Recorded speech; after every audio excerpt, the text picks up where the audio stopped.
एक बात आपने हमेशा सुनी होगी कि किसी भी शख्स के बारे में बुरा मत बोलो, किसी की पीठ पीछे भी नहीं, किसी के चेहरे पर भी नहीं, क्योंकि उस शख्स की जो हाय होती है वो लग जाती है। और अगर किसी की हाय या फिर कह सकते हैं किसी की नजर अगर किसी पर लग जाए तो उस इंसान का हश्र बहुत बुरा होता है। और अगर वो हश्र मौत तक पहुंच जाए तो आज की जो कहानी है ये एक ऐसी ही सीधी सादी फैमिली के बारे में है जो यहां पर छुट्टियां मनाने के लिए एक वैकेशन पे निकले।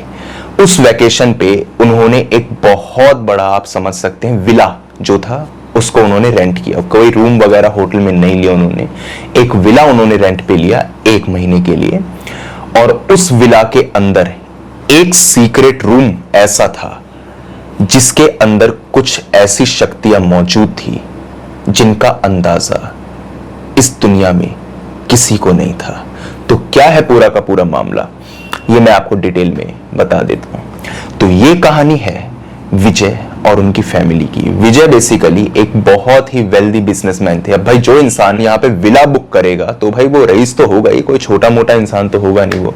तो उन्होंने पूरा विला बुक करा था और वो लोग गए थे इधर हिमाचल में छुट्टियां मनाने के लिए।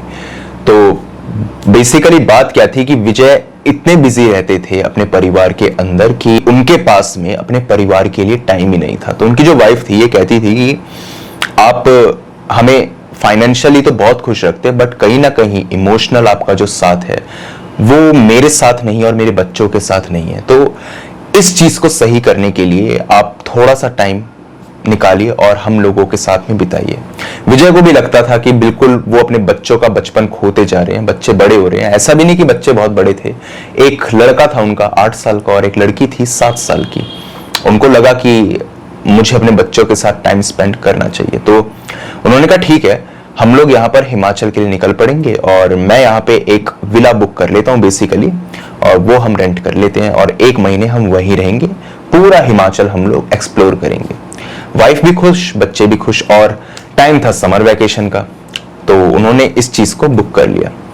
अब वो लोग उस विला में चले गए। उस विला की खास बात बता दूं, उस विला के अंदर कुछ भी हॉन्टेड नहीं था। ये मत सोच लेना कि भाई उसके अंदर जो होंगी हवाएं चल रही होंगी या फिर बहुत अजीबोगरीब चीजें होंगी, नहीं, ऐसा कुछ नहीं था। बहुत प्यारा, बहुत सुंदर, बहुत आलीशान विला वो, भगवान की मूर्तियां उसके अंदर थी। इसी के साथ साथ जब वो उस विला के अंदर एंटर कर रहे थे तो यहाँ पर नारियल भी फोड़ा गया, उनको यहाँ पर मालाएं भी पहनाई गई कि भाई इतने बड़े लोग, इतने रईस लोग यहाँ पर आ रहे हैं। सब कुछ सही था। उस विला के अंदर वो चले गए और 1 दिन वो रहे, कोई दिक्कत की बात नहीं। ये सारा सिलसिला चलता ही रहा। कुछ 4-5 दिन इन्हीं सब चीजों में बीत गए। विला के अंदर किसी भी तरीके की कोई दिक्कत नहीं थी। एक बार की बात है, उनका जो छोटा लड़का था यहाँ पर श्याम, वो अपनी बहन के साथ में यहाँ पर हाइड एंड सीक या छुपन छुपाई जिसको हम कहते हैं वो खेल रहा था। तो वो दोनों भाई बहन इधर खेल रहे थे और उसकी जो बहन थी इधर रूही, वो एक जगह पर छुप गई। तो आज की शाम दोनों बच्चे बड़े प्यार से खेल रहे थे और विजय भी काफी खुश थे क्योंकि बच्चों के साथ टाइम स्पेंड करने को मिल रहा था। उन्हें लगा कि पहले अगर ये सब कुछ हो जाता तो काफी सही रहता, बट देर आए दुरुस्त आए। श्याम ने क्या किया, वो एक दीवार के सहारे खड़ा हो गया। अब उस दीवार की मैं आपको बात बता देता हूं। जैसे दीवार बिल्कुल प्लेन होती है तो उस दीवार के साथ में एक खाली स्पॉट था। खाली स्पॉट इन द सेंस कि वो दीवार जो है ऐसे है, फिर वो ऐसे है, तो उसके बीच में एक छोटा सा बच्चा जो है वो खड़ा हो सकता है। समझ गए होंगे आप मैं क्या कहने की कोशिश कर रहा हूं। मोड़ था बेसिकली दीवार के उधर और वापस वो दीवार इस तरीके से थी। तो उधर वो जो श्याम था वो छुप गया। उसकी बहन आई, उसने उसको ढूंढा लेकिन श्याम नहीं मिला। श्याम बहुत खुश था कि उसकी बहन उसको ढूंढ नहीं पा रही और विला के अंदर एक नया सा उसने जो है स्पॉट ढूंढ लिया है। अब वो जैसे ही वहां से निकला, निकलते के साथ में ही उसने अपना हाथ उस दीवार पे रखा। वो दीवार जो बिल्कुल प्लेन थी, उस मोड़ पर नहीं, उस दीवार पे बिल्कुल प्लेन पे उसने हाथ रखा और ऐसे हाथ रखते रखते वो आगे बढ़ने लगा। यकीन मानो, जब उसने उस दीवार पे ऐसे हाथ रखा और इस तरीके से उसको स्लाइड किया तो उधर उसको एक सीक्रेट रूम मिला। यानी कि वो दीवार नहीं थी, वो था एक डोर जो दीवार जैसा दिखता था। लेकिन कोई भी उस दीवार को देख करके ये नहीं कह सकता था कि इसके पीछे एक डोर छुपा है। अब विला का जो मालिक था इस वक्त पर, करंट मालिक जो था, उसको भी इसके बारे में कुछ पता नहीं था, क्योंकि इसकी जो रेनोवेशन वगैरह हुई थी वो आज से कुछ 10-12 साल पहले इसके प्रीवियस ओनर ने करके दी थी। उसके बाद से ऊपर ऊपर की जो चीजें थी मेंटेन करी गई थी, बट ये जरूर था कि उसके अंदर व्हाइट वॉश वगैरह नहीं की गई थी। तो उसको कुछ इसके बारे में नहीं मालूम था और उसने कोना कोना छान मारा था, लेकिन एक्सीडेंटली उस बच्चे ने उस सीक्रेट रूम को ढूंढ लिया। अब वो सीक्रेट रूम जैसे ही मिला, उसने अपने मम्मी पापा को इसके बारे में बताया। विजय आए और विजय की वाइफ भी, भाई वो बहुत खुश कि श्याम ने क्या ढूंढ लिया। तो उन्होंने देखा उस रूम के बाहर एक ताला लगा हुआ है और वो ताला जो है उस पर जंग लग चुका है और देख करके ऐसा लग रहा है कि वो ताला जो है वो काफी पुराना है। रूम ऐसा नहीं था कि जैसा आपने भूल भुलैया में देखा हो कि उसके बाहर यहाँ पे बहुत सारे धागे लगे हों, नहीं, ऐसा कुछ नहीं था। लेकिन ये जरूर था कि रूम का दरवाजा जो था वो भी पुराना था, इसी के साथ साथ जो रूम के बाहर का ताला था वो भी, लेकिन वो दीवार जो थी वो बिल्कुल साफ थी। तो उन्होंने ये सोचा कि अगर इसके बारे में हमने इसके ओनर को बताया तो शायद से जो भी इसके अंदर है वो हमारे हाथों से छिन जाएगा, क्योंकि ये बात तो विजय को क्लियर हो चुकी थी कि इसके अंदर कुछ ना कुछ तो है जो यहाँ पे ओनर को भी नहीं पता। क्या पता यहाँ पे कोई गड़ा हुआ खजाना हो या फिर कोई सीक्रेट पैसेज जाता हो, कुछ भी ऐसी चीज हो सकती है जो हमारे काम आ सकती है। उन्होंने शाम को पहले तो किस किया कि भाई बच्चे ने इतनी बढ़िया चीज यहाँ पे खोज निकाली। उन्होंने उस ताले को तोड़ने की कोशिश करी, लेकिन वो ताला जो था वो टूट ही नहीं रहा था। डेफिनेटली चाबी तो होगी नहीं उसकी किसी के पास में, वो ताला टूट नहीं रहा था। विजय ने सोचा अभी बहुत वक्त है, एक ही हफ्ता यहां पर हुआ है अपने को, अभी भी 3 हफ्ते बिताने हैं, आराम से तसल्ली से इस ताले को हम लोग खोल लेंगे। उन्होंने कहा बेटा अब आप जाओ और खेलो। शाम चला गया। लेकिन कमाल की बात यह है, जो विजय की वाइफ थी उनको अंदर किसी के घूमने की आवाज आ रही थी, किसी की चलने की आहट महसूस हो रही थी कि कोई इंसान जो है यहां अपने कदम उस रूम के अंदर पटक रहा है। ये उन्हें फील हो रहा था। उन्होंने विजय को भी इसके बारे में बोला कि विजय जब हम उस रूम के बाहर खड़े थे तो मुझे ऐसा फील हुआ। विजय ऐसे नहीं थे कि वो भगवान और भूतों में माने नहीं, लेकिन उन्होंने कहा देखो ऐसा हो सकता है कि तुमने मेंटली बहुत कुछ सोच लिया हो और ये सब जो है ना तुम्हारे मन का शायद वहम हो सकता है। अब हमने उस रूम को खोला नहीं है तो भाई भूत प्रेत जो भी होगा वो बाहर तो आ नहीं सकता, और हमसे पहले भी बहुत लोग रह करके गए हैं विला के अंदर और तुमने रेटिंग देखी ही है इंटरनेट पे कितनी अच्छी है इसकी, तो कोई प्रॉब्लम की बात नहीं है, तुम चाहोगी तो हम इसको खोलेंगे नहीं। उन्होंने कहा नहीं नहीं खोल लो, क्या पता मेरे मन का ही वहम हो। अब जो बच्चे होते हैं वो होते हैं मन के सच्चे, और कहा जाता है भगवान के रूप होते हैं बच्चे। तो जो श्याम और इसी के साथ साथ रोही थे वो भी इधर हर बार आते थे और रूम के बाहर बैठ जाया करते थे और कान लगा करके सुनते थे कि अंदर से कोई आवाज आ रही है या नहीं आ रही है। बच्चे अपने खेल में मग्न रहते थे। तो उन दोनों बच्चों को यह चीज फील होती थी कि अंदर कोई इंसान जो है वो बहुत गुस्से में है और वो जो है यहां पे चिल्लाने की कोशिश कर रहा है। इसी के साथ साथ उनको ऐसा भी फील होता था कुछ यहां पर जो है बक्सा टाइप का है अंदर, जिसके अंदर से उस बक्से को खोलने की आवाज आ रही है, जैसे कोई इंसान उस बक्से को खोलना चाहता हो लेकिन वो उसके अंदर कैद हो। यानी कि एक बात तो पक्की थी कि उस रूम के अंदर जो भी चीज थी वो नॉर्मल तो नहीं थी। वो कुछ खजाना वगैरह शायद हो सकता है, लेकिन वहां पर किसी की मौजूदगी पक्की थी, क्योंकि घर के 3 सदस्यों को यह चीज फील हो रही थी एक्सेप्ट विजय। अब बच्चे जो थे उन्होंने अपने पापा को अपनी मम्मी को इसके बारे में बताया ही नहीं। उन्होंने सोचा 2 होगा देखा जाएगा। उन्होंने बाद में खैर इसके बारे में बताया था, लेकिन विजय की जो वाइफ थी उनको लगातार ऐसा फील होता था कि उस रूम के अंदर जो है बहुत अंधेरा है, मकड़ी के जाले वगैरह हैं और एक शख्स है जिसने यहाँ टोपी पहन रखी है, हाथ में उसके छड़ी है और कुछ 6 फुट 3 इंच के आसपास की उसकी हाइट होगी, यानी कि औसत आदमी से ज्यादा, और वो इधर उधर घूम रहा है। इसी के साथ साथ जो बक्सा है उसके अंदर से भी आवाज आ रही है। उन्हें सपने में ऐसा लगता था कि कुछ ऐसा हो सकता है, लेकिन उन्होंने कभी इसके बारे में विजय से जिक्र नहीं किया। अब इन बातों को बेसिकली 2 दिन बीत गए। विजय बहुत क्यूरियस थे उस रूम को खोलने के लिए। उन्होंने पहले अपनी वाइफ से पूछा कि भाई मैं खोल लूं इस रूम को, कहीं तुम बाद में ये कहो कि भाई मेरे को प्रॉब्लम हो गई, मेरे को बुखार आ गया है, मेरी तबीयत खराब हो गई, मुझे भूत प्रेत दिख रहे हैं, तो मैं नहीं खोलता। उसने कहा नहीं ऐसी कोई बात नहीं है, आप एक काम कीजिए, आप इसे खोल लीजिए, लेकिन ना मुझे ऐसा लगता है एक बार हमें मंदिर जाकर के किसी पंडित जी से बात कर लेनी चाहिए, क्योंकि ये चीज जो है ये नॉर्मल नहीं है और क्या पता वो कुछ बता दे। वो लोग पंडित जी पर चले गए। अब विजय और उनकी वाइफ ने यहां पर सच नहीं बताया उस रूम के बारे में। उन्होंने बस ये बताया कि हमें ऐसा ऐसा फील होता है और एक बेसिकली विला है, हम वहां पर रहते हैं, ऐसा ऐसा फील होता है। पंडित ने यहां पर क्या किया, थोड़े बहुत मंत्र वगैरह पढ़े और एक लॉकेट बेसिकली दोनों को दे दिया कि आप इसको पहन लीजिए और इससे जो है प्रॉब्लम दूर हो जाएगी। वो लोग इसको पहन करके आ गए। अब इसके बाद में पूरे एक दिन तक उन्होंने इंतजार किया। एक दिन तक जो इधर विजय की वाइफ थी उनको सचमुच कुछ फील नहीं हुआ, यानी कि जो भी शक्ति थी वो इतनी पावरफुल तो नहीं थी कि वो इधर लॉकेट का सामना कर सके। अब उनको ये बात क्लियर हो गई थी कि ये मेरे दिमाग का ही वहम था, जैसे ही मैंने लॉकेट को पहना तो ये सारी जो दिक्कतें थी ये दूर हो गई। विजय ने क्या किया, विजय ने सोच लिया कि मैं इसको तोड़ करके रहूंगा। उन्होंने अगले दिन 3-4 घंटे लगा दिए और फाइनली उस ताले को तोड़ ही दिया। ताला तोड़ करके जब उन्होंने रूम को ओपन किया, रूम के अंदर कुछ भी नहीं।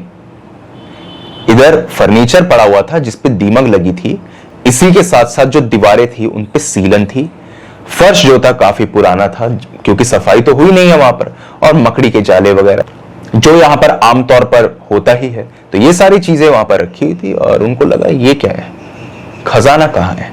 उनको बहुत अजीब लगी ये बात। फर्श जो था वो यहां पर नॉर्मल था, तो उन्होंने फर्श को भी ऐसे ऐसे बजा करके देखा, हर जगह से तो नहीं, कोने कोने से और एक दो जगह से, कि क्या पता यहां पर कुछ खजाना वगैरह गड़ा हो, लेकिन वहां पर भी कुछ नहीं था। छत को भी उन्होंने ऐसे मारा उस डंडे वगैरह से, लेकिन वहां पर भी कुछ नहीं था। हाँ, छत झड़नी जरूर शुरू हो गई। तो बड़ी अजीब बात थी। इतने में दोनों बच्चे भी आ गए। जैसे ही दोनों बच्चे आए उन्होंने कहा छी, ये कितना गंदा रूम है, कितना फिल्दी है ये, मतलब इतना ज्यादा, मम्मी यहां से जल्दी चलो, कितना अनहाइजेनिक है। उनकी मॉम ने भी यही कहा, इतना घटिया रूम, हम लोगों का विला इतना ज्यादा सुंदर और ये रूम इतना ज्यादा घटिया, पता नहीं क्या है क्या नहीं है, इतनी गंदगी भरी जगह है ये, यहां से जल्दी चलो। ये जो बातें थी ये 3 सदस्यों ने बोली थी एक्सेप्ट विजय। विजय ने कुछ नहीं बोला था और वो चुपचाप बाहर आ गए थे। जब वो चुपचाप बाहर आए, उन्होंने रूम को बंद किया तो उनको ऐसा दिखा उस रूम के अंदर कि एक शख्स जो है वो खड़ा है और वो यहां पे काफी गुस्से में है। कोने में खड़ा था वो, वैसे ही रूम के अंदर बहुत अंधेरा था, बिल्कुल कोने में वो शख्स खड़ा हुआ था कि परछाई नहीं थी, वो शख्स दिखाई जरूर दे रहा था और उसके चेहरे के जो एक्सप्रेशन थे उनको देखकर ऐसा लग रहा था कि उस शख्स को ये बात पसंद नहीं आई। विजय ने दोबारा रूम खोला ये देखने के लिए कि ये मेरे मन का वहम तो नहीं, लेकिन ये उनके मन का वहम ही था। उन्होंने ऐसा माना और उसके बाद में बस रूम को बंद कर दिया।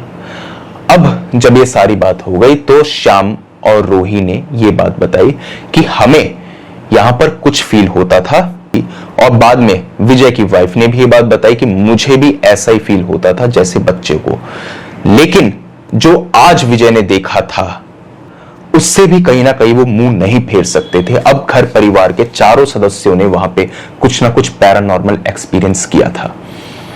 विजय ने सोचा चलो जो भी है जाने दो, हमने किसी का कुछ बुरा नहीं किया, हमने यहाँ पे कोई टोना टोटका नहीं किया, हमने कुछ यहाँ पर किया नहीं, सिर्फ हमने यहाँ पर दरवाजे को खोला था, इससे ज्यादा कोई दिक्कत तो होगी नहीं, ये उन्होंने सोचा। और सोचा कि चलो बाकी की हम यहाँ पर जो है छुट्टी एंजॉय करते हैं, और अगर विला में कोई प्रॉब्लम लगी तो विला छोड़ देंगे भाई, इससे ज्यादा क्या कर सकते हैं। और वैसे भी लॉकेट तो हमारे पास में है ही, पंडित जी ने पूजा की थी 2 घंटे, तो लॉकेट तो है ही। अगले दिन वो सारे के सारे यहाँ पर एक नदी किनारे बैठे हुए थे और यही वो अपनी वाइफ से डिस्कस कर रहे थे इसी के बारे में कि जो बच्चे थे उन्होंने कहा पापा पापा हम ना जरा नदी किनारे जा रहे हैं और हम अभी थोड़ी देर में आते हैं। उन्होंने कहा ठीक है। वो बच्चे चले गए और वो बच्चे बैठ गए बोट के अंदर। बोट होती है ना, मोटर बोट जो होती है जिसको आप ऑन करो वो बोट चलने लग जाती है, उसके अंदर वो बच्चे बैठे हुए थे और वो मोटर बोट जो थी वो बंधी हुई थी। विजय और उनकी वाइफ ने देखा था वो मोटर बोट एक कोने में बंधी हुई थी। बच्चे उसको अगर ऑन भी कर लेते तब भी वो आगे नहीं बढ़ती, चेनों से बहुत टाइटली वो बंद थी। उसका ओनर वहां पे होगा नहीं शायद, और वहां पे ज्यादा भीड़ वगैरह थी भी नहीं। तो ये चीज थी। वो लोग यहां पर बैठे हुए अभी भी डिस्कस कर रहे थे कि इतने में उनको दिखाई दिया वो मोटर बोट स्टार्ट हो चुकी है, और उस मोटर बोट के स्टार्ट होते ही वो बच्चे जो है वो उसके साथ में आगे निकल पड़े। वो चेन कैसे टूट गई इसका किसी को नहीं पता, लेकिन यहां पर विजय की वाइफ ने एक चीज देखी कि वो बच्चे जो थे वो अकेले नहीं थे, उनके साथ में एक इंसान था, एक शख्स था जिसने यहां पर टोपी पहन रखी थी, काले कपड़े उसने पहन रखे थे, और वो भी उस वक्त उस बोट पर मौजूद था। तो उनको लगा शायद से बोट का ओनर वगैरह होगा जो यहां पर बच्चों को घुमाने लेकर आया होगा। लेकिन जैसे वो बोट चली थी, उसने यहां पर मुड़ करके विजय की वाइफ की तरफ देखा, और यहां पर वो इविल तरीके से मुस्कुराया, और इसके बाद में उसने दोनों बच्चों को पकड़ा, और पकड़ के वो इधर नदी में कूद गया। विजय की वाइफ ने ये चीज देखी, उसने फटाफट से विजय को पकड़ के हिलाया और कहा देखो देखो बच्चे डूब रहे हैं। विजय का ध्यान कहीं और था।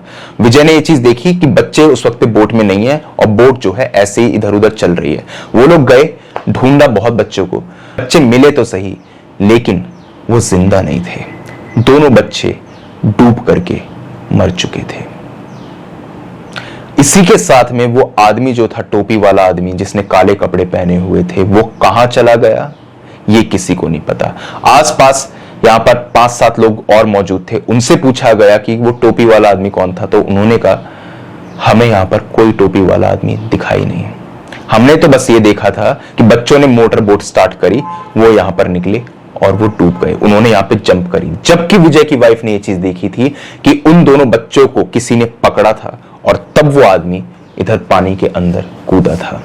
अब जो हो चुका था वो हो चुका था, उससे कोई मुंह नहीं फेर सकता था। कड़वा सच ये था कि उनके दोनों बच्चे, एक 8 साल का लड़का और एक 7 साल की लड़की, मर चुके थे।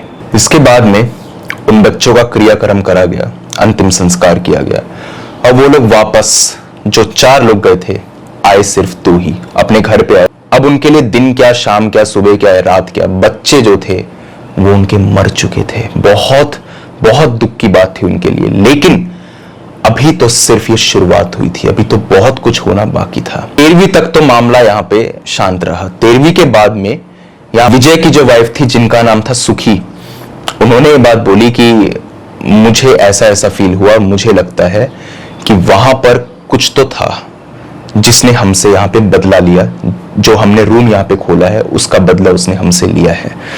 तो वो यहाँ पर एक बाबा के पास में चले गए और उनको ये बात बताई कि देखो हमारे साथ में ऐसा ऐसा हुआ।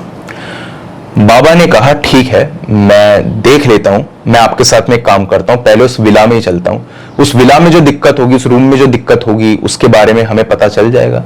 उन्होंने कहा चलो। तो विला जो था उसके अंदर वो लोग वापस से गए, और विला का ओनर भी इधर मौजूद था, उससे भी बहुत बहसबाजी हुई कि आखिर ये रूम क्या था। उसने कहा मुझे खुद नहीं पता ये रूम कहां से आया, मुझे खुद नहीं पता।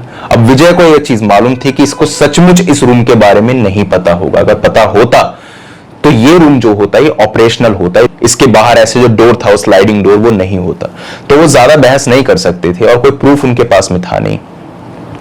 यहां पर पंडित ने अपनी पूरी संतुष्टि करी। उसके पास में एक धागा था, उसको ऐसे ऐसे घुमा रहा था, वो पूरा उसने देख लिया। उसने कहा यहां पे तो कुछ है ही नहीं, ये जगह तो बिल्कुल सही है, ये रूम जो है इसका कोना कोना बिल्कुल सही है, आप इसे एक काम कीजिए, इसे आप ऑपरेशनल रख लीजिए, लोग जब दोबारा से इधर आएंगे तो इस रूम को वो खुले से इस्तेमाल कर सकते हैं। उसने वहां पर पूजा पाठ भी करी, शिवजी भगवान की मूर्ति वगैरह भी रखी, पूजा पाठ भी करी। ऐसा नहीं कि रूम के अंदर कोई क्रीपी या बैड वाइब्स आ रही हो, नहीं, बिल्कुल सब कुछ सही था। उसने कहा कोई दिक्कत ही नहीं है। अब वो शख्स कौन था इसके बारे में किसी को नहीं पता। पंडित ने बस ये बात बोली कि जरूर बच्चों को यहाँ पे कुछ पता होगा, या उन्होंने कुछ ऐसा किया होगा जिसके चलते जो आत्मा यहाँ पर मौजूद होगी, आपके हिसाब से जो आत्मा यहाँ पर मौजूद होगी वो भड़क गई होगी, और उसने यहाँ पर उन बच्चों से अपना बदला लिया। अब पंडित की तरफ से यहाँ पे संतुष्टि हो चुकी थी, लेकिन विजय के मन में अभी भी संतुष्टि नहीं। उसने 3-4 और पंडितों को बुलाया, सबने ये बात बोल दी कि यहां पर सब कुछ सही है, और वो सारे पंडित जो थे वो जेन्युइन थे। वो ऐसा नहीं कि इधर फ्रॉड हो या फिर पोंगे पंडित हो, नहीं, वो सारे जेन्युइन थे। उन्होंने सबने एक बात बोली। विजय को समझ आ चुका था कि जरूर जो भी आत्मा थी उसने अपना बदला लिया और वो चली गई। इसके बाद में इन सब बातों को सिर्फ 1 या 2 दिन ही और बीते थे कि इसके बाद में जो उनकी वाइफ थी उनकी हालत यहां पे खराब होने लगी। वो यहां पे पागलपने के सिम्टम शो करने लगी। वो यहां पे ब्लैक मैजिक के सिम्टम शो नहीं करती थी, पागलपने के सिम्टम शो करती थी। कभी हंसती थी, कभी रोती थी, कभी अपने बालों को नोचती थी और अजीब अजीब सी हरकतें करती थी। कहती मुझे बच्चों के पास जाना है, मुझे मेरे बच्चे याद आ रहे हैं, मुझे मार डालो या फिर मैं अपने आप को खुद खत्म कर लूंगी। ये सारी बातें वो बोलती रहती और बहुत अजीब और गरीब हरकतें करती। अपने बाल जो थे उसने एक साइड से पूरे यहां पर नोच नोच के उखाड़ लिए थे और इधर जो जमीन पर अगर कीड़े वगैरह होते थे, गार्डन में जो जमीन पे कीड़े होते थे, उनको चुन करके यहाँ पे खा लिया करती थी। उसकी जो जबान थी उस पे छाले हो गए थे। एक बार वो चाय जो थी वो पी रही थी, चाय पीते पीते एकदम से वो सारी चाय यहां पर पी गई तो गला जो था उसका जल गया था और उसकी जो इधर जबान थी उस पे बहुत ज्यादा यहां पर छाले पड़ गए थे। जबान पूरी काली हो गई थी। लेकिन यह जरूर था कि उनकी बॉडी पर कोई मार्क्स नहीं थे। ऐसा नहीं कि कोई शख्स रात में आकर उनको मारता हो या फिर वो एक वक्त पे तो बहुत ज्यादा एग्रेसिव हो जाती हूं या फिर एक वक्त पे बिल्कुल नॉर्मल, क्योंकि काले जादू में ऐसा ही होता है कि इंसान एक वक्त पे तो बहुत ज्यादा एग्रेसिव हो जा रहा है, एक वक्त पे वो नॉर्मल हो रहा है। वो 24 घंटे ऐसे रहती थी। तो ये बात पक्की थी कि उनको कोई ट्रॉमा हुआ है। अब डॉक्टर्स पे जब दिखाया गया, डॉक्टर ने यही कहा कि इनको ट्रॉमा ही है। और जब ये विला में वापस गई है और वहां पर ये जो चीज सामने आई है कि यहां पे कुछ भी नहीं है, तो शायद वो चीज जो इनका ब्रेन है एक्सेप्ट नहीं कर पाया। डॉक्टर्स ने बस यही कहा कि इनको थोड़ी मेडिसिन हमें देनी पड़ेंगी और आप इस चीज का खासा ख्याल रखिए कि ये जो है अपने आप को चोटिल ना करे। लेकिन चोटिल तो उन्होंने किया ही नहीं था, बस उनकी जबान जो थी उसको ही वो यहां पर चोटिल करती थी। ये बात जो थी ये पक्की थी कि जो भी शख्स उस वक्त पर मौजूद था उस कमरे के अंदर, जब उन्होंने कमरे को खोला था, तो उनके परिवार वालों ने, यानी कि श्याम, उनकी बेटी रूही, इसी के साथ साथ जो इधर सुखी थी, इन्होंने जब उस रूम के बारे में उल्टा सीधा बोला था तो वो चीज उस शख्स को पसंद नहीं आई थी। इसीलिए पहले तो उसने उन दोनों बच्चों को मार दिया और वो यहां पर इधर सुखी को तड़पा तड़पा के मार रहा था, क्योंकि सुखी ने यहां पे सबसे ज्यादा इस चीज के बारे में बुरा भला बोला था। अगले दिन उन्होंने अपनी वाइफ को यहां पर मेडिसिन वगैरह दी और उसको स्लीपिंग पिल्स दिया, वो सोने चली गई। जब वो सो रही थी तो उनको आज पहली बार अपनी वाइफ की जो हरकतें थी वो एक मेंटल पेशेंट की नहीं लगी। उसने क्या किया, जो शेविंग ब्लेड होता है ना, उससे अपनी जबान को काटने की कोशिश करी। उसकी जबान पे काफी ज्यादा यहाँ पे घाव हो चुके थे, खून यहाँ पे टपक रहा था और ये चीज दिखाई दे रही थी कि वो अपनी जबान काट रही है और बहुत धीमी धीमी आवाज में वो चिल्ला रही थी। तो विजय की आदत थी कि वो थोड़ी सी डिस्टर्बेंस से भी उठ जाया करते थे और वो उठ करके जब सुखी के कमरे में गए तो उन्होंने देखा जमीन पे खून पड़ा हुआ है, सुखी के हाथ में ब्लेड है, वो रो रही है लेकिन रोते हुए मुस्कुरा भी रही है। अब ये सिम्टम जो था ये पागलपने का नहीं था। अब तक तो पागलपने के सिम्टम थे कि भाई कीड़े मकोड़े उठा के खा लिए, ये बोल दिया कि मुझे मेरे बच्चों के पास छोड़ाओ, चाय एकदम से ऐसे पी गई, ये सब कुछ तो उनको लगता था। लेकिन आज ये चीज जो थी ये कोई पागल नहीं कर सकता था, क्योंकि दर्द तो दर्द ही है, चाहे पागल हो चाहे नॉर्मल आदमी हो, दर्द होगा तो अपने आप ही उस चीज को छोड़ देगा। लेकिन उन्होंने उसको नहीं छोड़ा ब्लेड को और वो लगातार अपनी जबान को काटती रही। जबान इतनी ज्यादा कट चुकी थी कि अब वो बोलने की हालत में भी नहीं थी। उनकी आगे की जो टंग होती है ना, वो पूरी यहां पर खत्म हो चुकी थी, बस पीछे का थोड़ा बहुत हिस्सा रह गया था। बहुत खून बहा, एडमिट वो हुई और एडमिट होने के बाद डॉक्टर ने यही कह दिया कि ये ठीक नहीं हो पाएंगी। वो अभी भी मुस्कुरा रही थी, उनको दर्द का एहसास ही नहीं था। विजय यहां पे समझ चुके थे कि डॉक्टरों के बस की ये बात नहीं है, मुझे किसी से बात करनी ही होगी। वो अपनी वाइफ को लेकर के यहां पे वापस आ रहे थे। जो वाइफ उनकी कल तक कुछ बोलने की हालत में नहीं थी, यकीन मानो रास्ते में कार में आते हुए वो बिल्कुल नॉर्मल हो गई। लेकिन उसने जो यहां पे कहा वो विजय के होश उड़ाने के लिए काफी था। उसने मर्दाना आवाज में ये बात बोली, मेरे घर के बारे में ये होती कौन है भला बुरा बोलने वाली। उसकी जबान कटी हुई थी लेकिन वो अभी भी बोल पा रही थी और एक मर्द की आवाज में।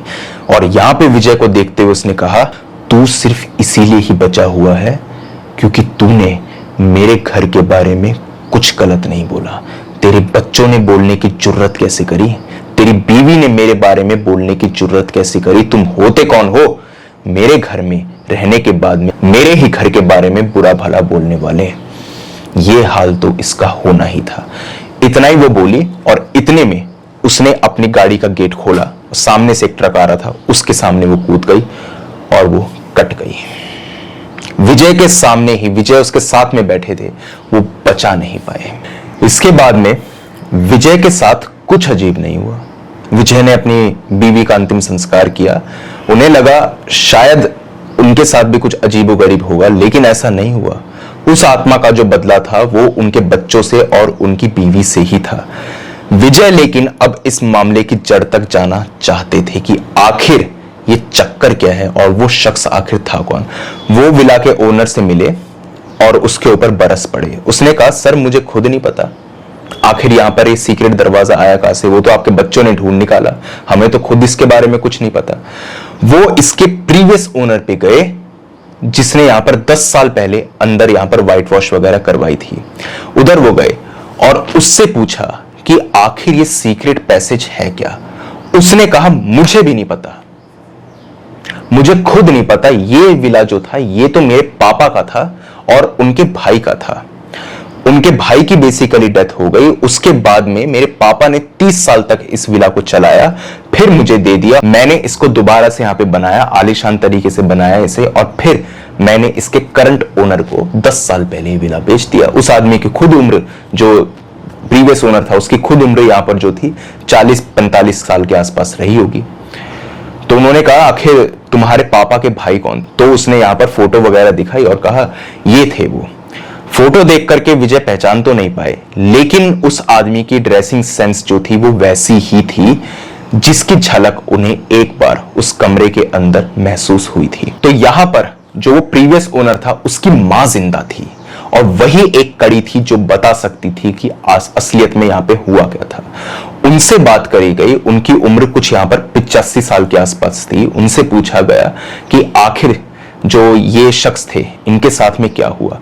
तब उसने ये बात बताई कि बेटा, तेरे जो पापा थे उन्होंने प्रॉपर्टी के लालच के चलते अपने भाई का पहले तो यहां पे खून करवाया, उस रूम के अंदर जहां तक मुझे पता है उनको बंद करवा दिया। ये भी मेरी एक अजम्पशन है क्योंकि मेरे सामने ये सारी चीजें नहीं हुई थी। बस मुझे इतना पता था कि उन्होंने उनको मरवा दिया था और पूरी प्रॉपर्टी जो थी वो उनके नाम यहां पर हो गई थी। लेकिन जो उनके बड़े भाई थे उनको अपनी प्रॉपर्टी से बहुत प्यार था और उसी प्रॉपर्टी के अंदर शायद उन्होंने उनको गड़वा दिया हो या उस रूम के अंदर, जैसा तुम कह रहे हो, मुझे कुछ नहीं पता। लेकिन ये जरूर पता है कि तेरे पापा बेगुनाह नहीं थे और उन्होंने यहाँ पर कुछ टोने टोटके भी करवाए थे। अब वो उस रूम में कराए थे या फिर किसी और जगह पे, ये मुझे नहीं पता। और उनकी डेड बॉडी कहाँ है ये भी मुझे नहीं पता। अंतिम संस्कार शायद हो गया होगा, लेकिन मुझे ऐसा लगता है कि अगर तुम यहाँ पर उस रूम को ध्यान से देखोगे तो तुम्हें यहाँ पे कुछ मिल सकता है। किसी को भी यहाँ पे पूरा सच नहीं पता था, लेकिन यहाँ पर वो सारे लोग, विजय, करंट ओनर और प्रीवियस ओनर, ये सारे लोग उस रूम में गए। उस रूम की खुदाई करवाई गई जमीन की। तो जमीन की जब खुदाई करवाई गई तो इसके अंदर उनको एक बक्सा मिला। नॉर्मल सा बक्सा था वो, लेकिन वो था काफी बड़ा, 10 फीट का वो बक्सा था। उसको बाहर निकाला गया तो इसके अंदर एक कंकाल मिला। उस कंकाल के सर के ऊपर लाल कलर का यहाँ पे जो था पट्टा बंधा हुआ था और यहाँ पर कुछ नींबू, सड़े हुए नींबू जो पूरी तरीके से खत्म हो चुके थे, वो पड़े हुए थे।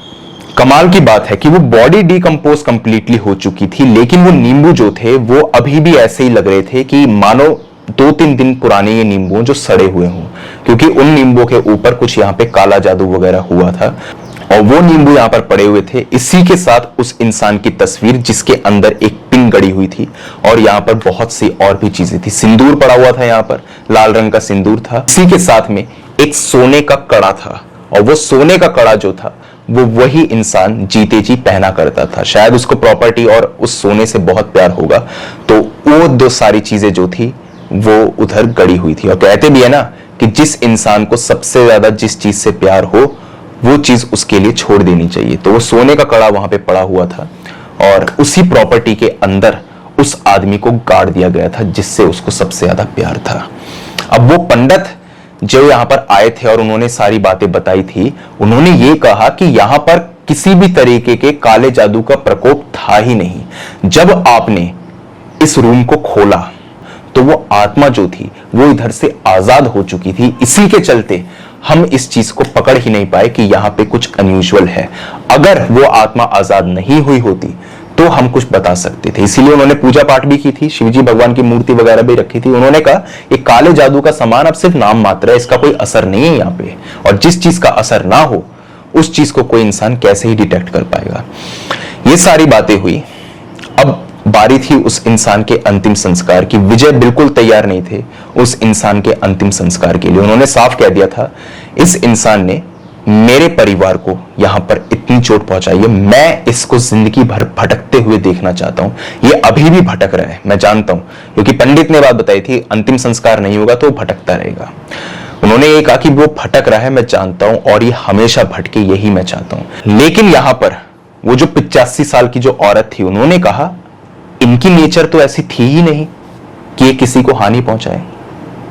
ये तो साधु किस्म के इंसान थे। जीते जी तो आप कह सकते हैं कि बिल्कुल पुरुषोत्तम थे। जैसे भगवान राम जो पुरुषोत्तम थे वैसे ये पुरुषोत्तम थे। बस इनको अपनी प्रॉपर्टी से प्यार था, लेकिन किसी का इन्होंने कभी जीते जी भी बुरा नहीं किया।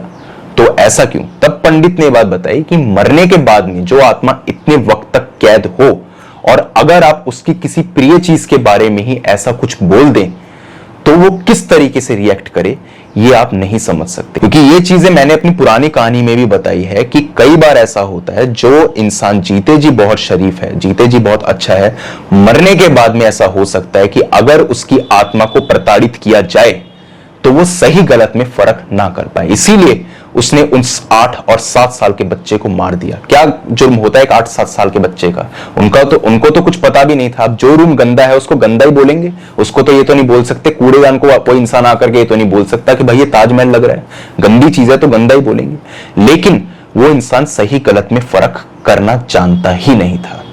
विजय के पास में सिर्फ रोने के अलावा और कोई ऑप्शन था नहीं। अब वो उसके परिवार से तो बिलोंग करते नहीं थे, तो उनके परिवार में ही जो वहां पर प्रीवियस ओनर जो था उसी ने यहां पर अंतिम संस्कार किया, और तब जाकर के पंडित ने कहा कि इनको मुक्ति मिल चुकी है। लेकिन जो आपने खोया है, विजय को उन्होंने कहा, जो आपने खोया है उसको हम कभी वापस नहीं ला सकते। उन लोगों को भी मुक्ति मिल चुकी है, लेकिन विजय जो थे वो अभी भी उस इंसान से नफरत ही करते थे। आज इन बातों को कुछ 5-7 साल बीत चुके हैं। विजय आज भी तन्हा है, आज भी अकेले हैं। वो वापस भी उस विला के अंदर गए और उनको लगता था कि शायद उस आदमी की प्रेजेंस उनको फील होगी, लेकिन ना तो उन्हें, ना करंट ओनर को, और उसके बाद में जितने भी लोग उस विला में रहने के लिए आए, वहां पर किसी को भी उस इंसान की प्रेजेंस फील हुई। वो इंसान जा चुका था, लेकिन वो जाते जाते विजय को एक ऐसा सदमा देकर गया जिससे विजय जीते जी उभर नहीं सकते। तो ये थी पूरी की पूरी कहानी। आप मुझे बताइए आपको ये कहानी कैसी लगी। इसी के साथ में आज मैंने एक नए माइक के साथ में इसकी शूटिंग करी है, तो आप मुझे बताइए आपको वॉइस क्वालिटी में कोई चेंज लगा है क्या?